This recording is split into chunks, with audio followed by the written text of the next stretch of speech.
All right, welcome back. It's good to have you.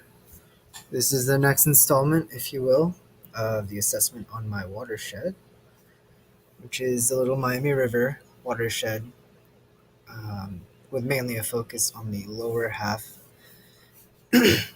which is a confluence with the Ohio River. That's important.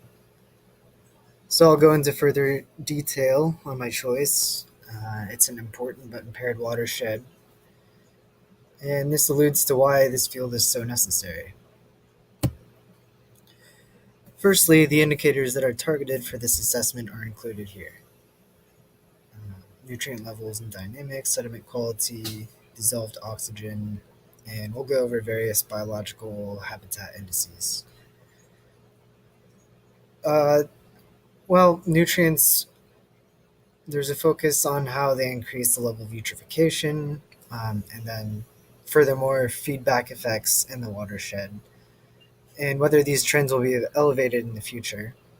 Sedimentation mainly represents a general idea on anthropomorphic changes happening in the watershed, um, especially in terms of land use, as this typically releases sediment into the waterways, and we'll look at how that impacts the watershed specifically.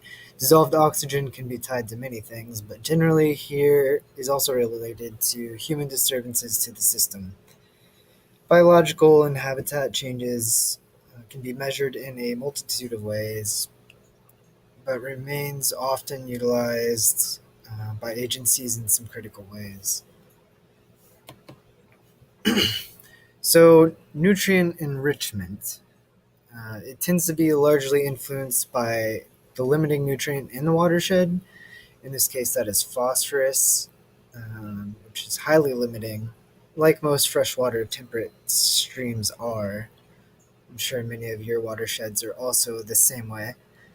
Water quality surveys ranging back to 1998 show very little improvement since.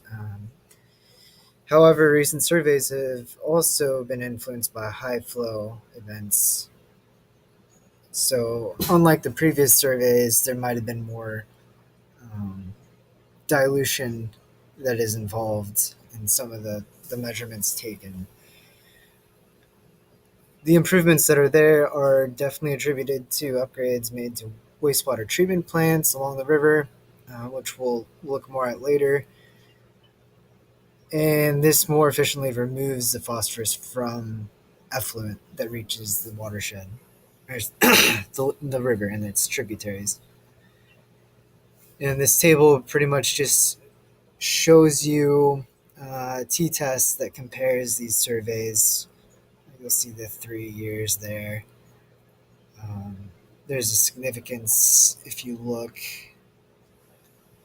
on the 93, 2007, 98, 2007 tests, as indicated by the p-value. Sediment quality. Um, because over time, population changes lead to increased land development. In this case, it increased 15% within the watershed, almost, I believe, close to 300,000, or sorry, excuse me, 400,000 um, in 2000, according to census data. So that has a big impact on urban development, obviously, and that impacts the watershed. As you know, these impacts are often due to fine sediment runoff, which can cause degradation and physical impacts on its own. There are 14 sites within the assessment that were considered most damaged by human development, and they had sediment loading as a highly prioritized impact. And here we have an example of some smaller tributaries, Duck Creek and Clough Creek, um, how they were impacted by this sedimentation. As you can see, The existing combined sewer overflows, or CSOs, were contributing vastly elevated levels of total suspended solids prior to the TMDL implementation. These levels were found qualitatively to be impairing stream habitat by deposition bearing common habitats such as riffles and runs that many aquatic organisms utilize throughout their life cycle, thus stripping them from their natural habitat. Dissolved oxygen in the watershed is analyzed by way of a measurement referred to as carbonaceous biological oxygen demand. This is one that the Ohio EPA specifically implements. It's a little newer. I'll try my best to explain it. Um, in terms of this assessment, this is a measurement of uptake of dissolved oxygen by effluent activity that occurs from the organic carbon present in the water. And the reason they use this is because it's taking into account wastewater treatment. I believe, and I wish I could explain this better, but the nitrogen involved is one component, and this takes that into account. So basically, higher values indicate higher levels of dissolved oxygen consumed in the environment um, due to the biota existing there.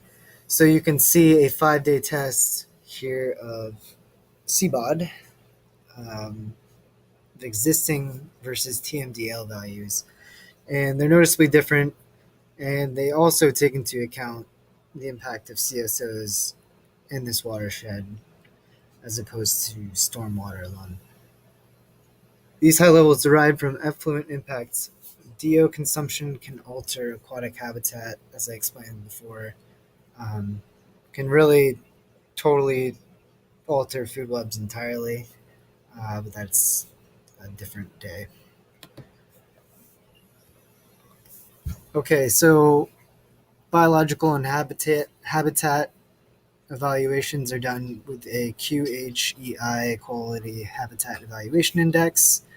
Um, this is a method utilized by the Ohio EPA to take into account these three factors here: sedimentation fate, channel morphology, and floodplain evaluation. Um, these three come together based on grading to produce an overall QHEI score that helps define the watershed overall. Again, sedimentation largely plays a role in resurfacing stream channel with an unfavorable substrate for fish and other essential biota. This in turn affects many things, including reproduction and growth in populations for fish and etc. Channel morphology is influenced by more hydrological activity and train sediment causing erosion and depositional transition of natural riffles, again, which provide habitat.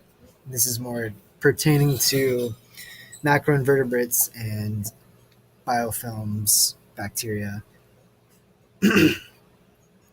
Finally, the existing floodplain of segments can greatly affect how coarse and fine sediment ultimately settle in large flooding events. Um, Generally, coarse, if there is a accessible floodplain, will settle back into the main channel, whereas fine can be pushed out off into the floodplain and reduce impact to the channel.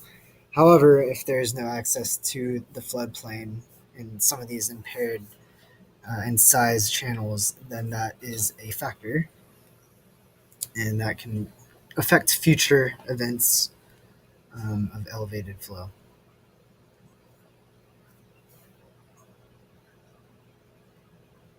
These provided figures demonstrate how these scores are assigned based on drainage area among sites in the watershed, indicating a clear pattern of smaller tributaries being more susceptible to habitat stressors, and also how sites in non, partial, and full attainment compare among their scores.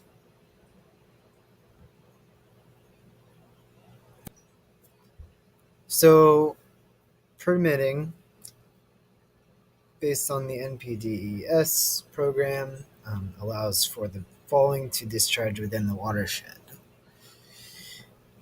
Municipal Sewer District of Greater Cincinnati covers most outfalls in the lower portion of the watershed, with 50 of these combined overflow outfalls on the Little Miami.